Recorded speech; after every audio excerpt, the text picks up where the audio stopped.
waxay baaq nabadgelyo u dirayaan beelaha walaalaha ah ee ay dirirtu ku dhex martay hawdka Burco inay colaadda joojiyaan ilaaliyaanna walaalnimada iyo wada noolaanshaha. Haddii ay dib u soo noqotay lagu dadaalo in aanay mar dambe waxaas inagu soo noqon, dhiigbax bay nagu tahay, dhagxumay nagu tahay. Hadday tahay tan colaadan hawdka haddii ay dami weydo waxay keentaa barakac, qaxoonti, dhimasho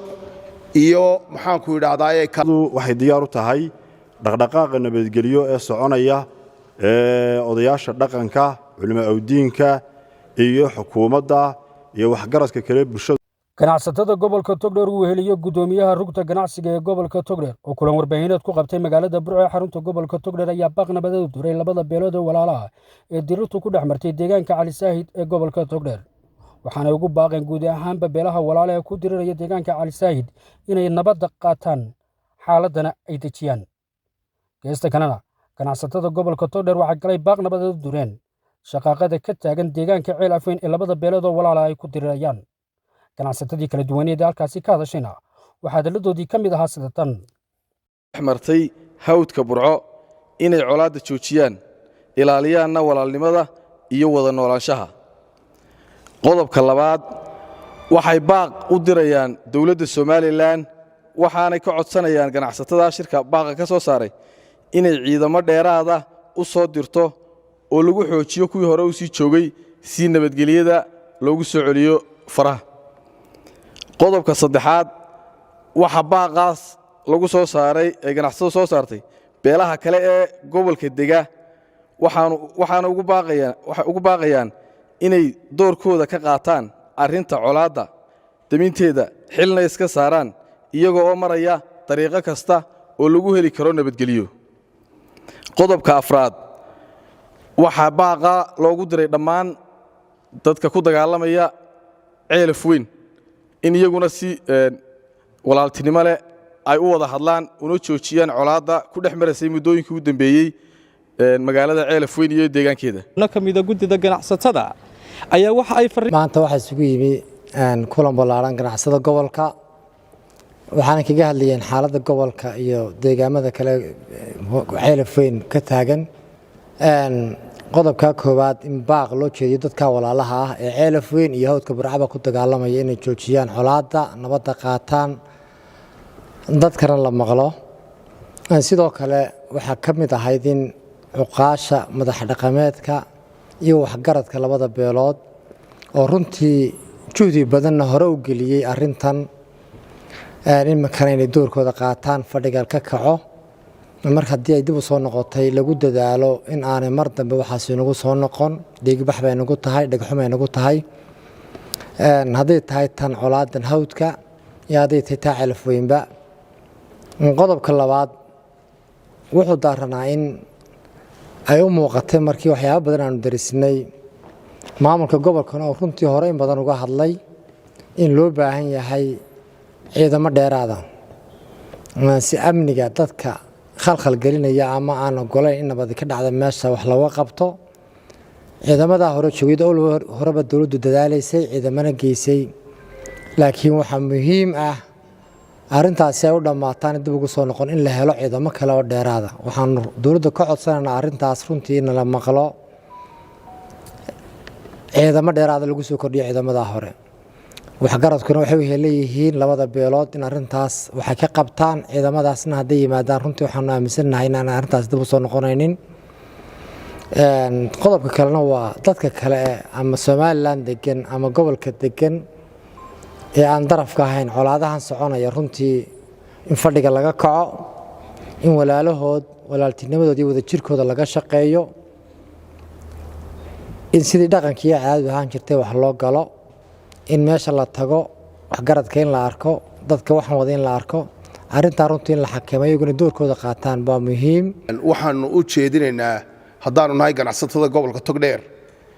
in ay qaataan nabadda waxaa la yidhi wiil baa ku dhinta ee wiil kuma dhasho. nabadda waynu u baahannahay, waxaynu u baahannahay gobolka Togdheer haddaynu nahay in aynu nabadgelyo wada jir iyo wax wada qabsi aynu ku noolaanaynu u baahannahay. colaaddu haddii ay dami weydo waxay keentaa barakac qaxoonti dhimasho iyo maxaanku idhaahdaa kala qax ayay keentaa war wixii ina soo maray waynu ognahay waxaan ugu baaqayaa deegaanka Cali Saahid iyo nawaaxiga gobolka Togdheer dadweynaha ku nool in ay nin waliba halkuu joogo inuu ka qayb qaato nabadda qof walibana uu naftiisa ka bilaabo marka uu naftiisa uu ka bilaabana inuu ku xigsiiyo ciddii kale oo uu arko inay nabadgelyada khalkhal gelinaysa inuu qowl iyo gacan iyo hanti iyo adin iyo af uu wax kaga qabto ayaan ugu baaqaynaa dadweynaha ku nool gobolka Togdheer dhamaantii sidoo kale waxaanu iyana baaq nabadeed u diraynaa deegaanka dadka walaalaha ee ku dagaalamaya ee muddada dheer dadka inan iyo abtigiiya hooyo iyo inankeediya abti iyo adeerkiida ee ku dagaalamaya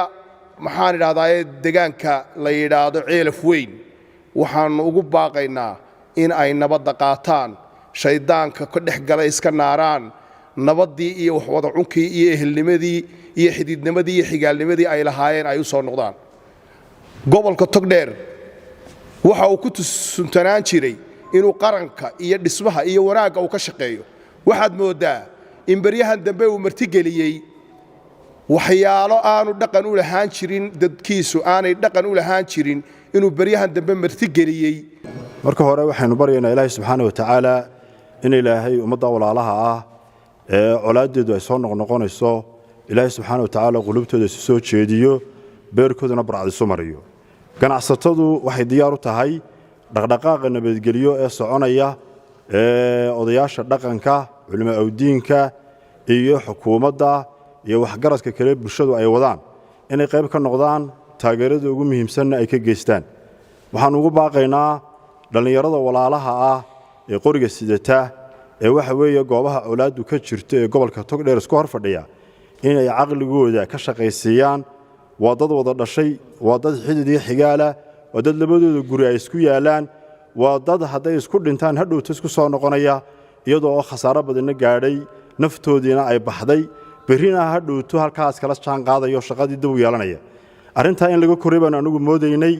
laakiin waa arin ugu soo noqonaysa gobolka Togdheer iyo gobolada kale ee Soomaaliland intaba waxaan ugu baaqaynaa inay waxgaradkooda maqlaan inay xukuumadda maqlaan inay u hoggaansamaan go'aamada la soo saarayo inay u hoggaansamaan dhaqdhaqaaqa nabadgelyo ee la wado waxba iskuma laha ma kala tagi karaan meel kuma kala maqnaan karaan waa dad walaala ah oo Ilaahay subxaanahu wa ta'aala isbaday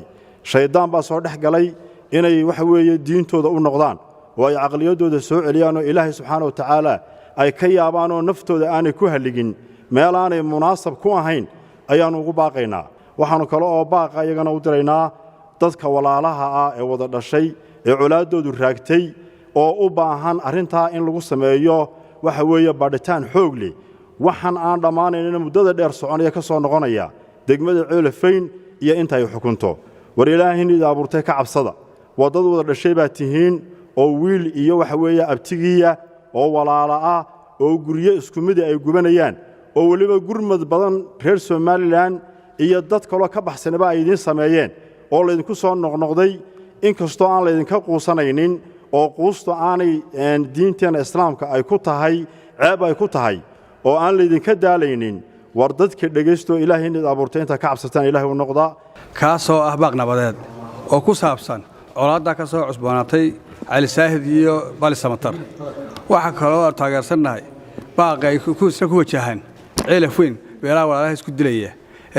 waxaan soo jeedinaynaa kala codsanaynaa dawladda Soomaaliland gaar ahaan gobolka Togdheer in ciidan xoojina oo nabadgelyada xoojiya loo diro goobaha lagu dagaalamay ee dagaalka soo cusboonaaday ay sababtu tahay way ka tafweyn tahay wax madax dhaqameed iyo odayaal iyo cuqaal iyo culuumudiin iyo ganacsato ay wax ka qaban karto xaaladdu waa adag tahay waa culus tahay ilaahayna waxaan ka baryaynaa insha Allah ta'ala colaadda inuu inaga damiyo ilaahay ducada hanoo aqbalo insha Allah ta'ala gobolka Togdheer hawdkiisa dadka ku dagaalamay waxaan ugu baaqaynaa inay sadaqad baanu diraynaa sadaqada qaataan oo ilaahay ka yaabaan oo dhibtaa waxa weeyaan dad walaalaa weeye waa dadkii ku wada noolaa ilaa gobolka Saaxil ilaa iyo Danood meelna kuma qaybsana meelna ku kala tagi maayaan waxaan ugu baaqaynaa inay waxa weeyaan sidoodii ku soo noqdaan oo walaalihii ku soo noqdaan oo iska daayaan dhiigga islaamka ee la shubayo waxa weeyaan halkay shareecadu ka taaganta waa la garanayaa waxaan leenahay walaalayaal joojiya colaadda iyo fidmada oo ilaahayna kaga baqa taas waa baaq aan u jeedinno labada beelood waxaa loo baahan yahay arrinkan in lagaga qabto roolkii dawladda oo iminkaba way joogtaaye awood ah oo ciidan degdeg loo keeno meesha waayo nin qori sitaa ina yaroo qori sitaa cidda haddii si kasta loo waaniyo cidduu ka baqaa waa awood ciidan weeye waanu ka codsannaa taas halkan aan ka jeedinaynaa haddii aanu nahay ganacsatada gobolka togdheer baaq nabadeed waanu u dirayno dadka walaalaha ee ku dagaalamaya tuulada cali saahib dadkaasoo aanu leenahay war ilaahay ha laga yaabo dad walaalaa baa tihiin dad wada dhashay inan iyo abtigii ilaahay ha laga boqo oo ha la dhigo qoriga oo ha laga shaqeeyo nabadda dadka kalena waxaan ugu baaqaynaa inaanay sii fidnayn oo aanay sii tarmin oo meelo aanay waxba ka jirin aanay wax ka ridin waxaanaan ugu baaqaynaa walaalaha iyaga ceelaf weyn labada beelood walaalaha ah iyaguna inay ilaahay ka baqaan oo qoriga dhigaan oo ay joojiyaan xabadda iyo colaadda waxaannu halkan baaq nabadgelyo uga jeedinaynaa dadka walaalaha ee ku dagaalamaya cali saahid iyo nawaaxigeeda hawshooduna dhowr jeer soo noqnoqotay waxaannu leenahay nabadda ha la qaato nabadda ha loo kaco xoqol islaamka ha la ilaaliyo hadday tahay culimaa'idiin hadday tahay cuqaal hadday tahay shacab weynaha dhammaantood inay ka wada qayb qaataan nabadgelyada waayo iyadaa inoodana iyadaa aynu ku noolnahay iyadaa ayaynu ku seexannaa ma seexan doonno haddii aynu ka seexanno hawshaa ma seexan doonno guud ahaanba waa ganacsatadii u horreysay ee baaq nabadeed u dira labada beelood ee walaalaha ku diriraya gobolka togdheer gaar ahaan deegaanka cali saahid iyo labada beelood ee walaalaha ku diriraya deegaanka ceelaf weyn ee gobolka sanaag waa siciid cali cusmaan xaalays telefishinka caalamiga ee gobonimo magaalada burco ee xarunta gobolka togdheer